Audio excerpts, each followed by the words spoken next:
Hey, Tech Guide Ninjas here. Hope you're having a good day today. So today we're going to look at how to create a signature in Gmail. So if you're sending a lot of business emails or important emails where you put your name and like contact details underneath, you don't want to have to do that every time. So you can create a signature so it just pops up every time you reply to a message. So this is what you have to do. So head to your Gmail account, click on settings, see all settings.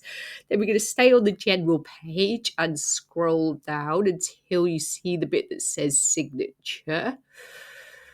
Where is it? Oh, there we are. So signature.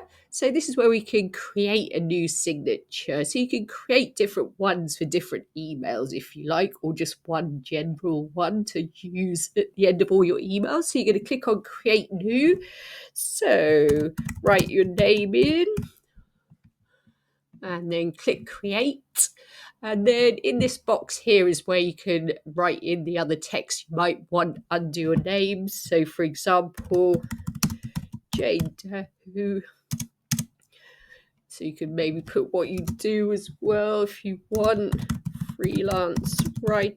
And again, you can arrange this how suits you. And if you want to put sort of contact details underneath, like your social media handles or like a phone number. So I'm just going to make up a phone number.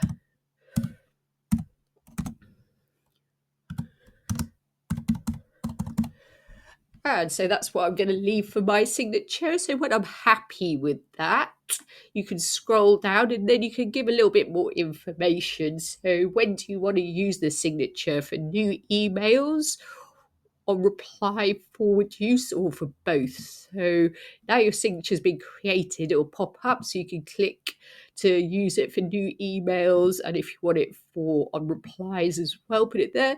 And when you're happy, remember to click on save, otherwise nothing will happen. So click on save changes.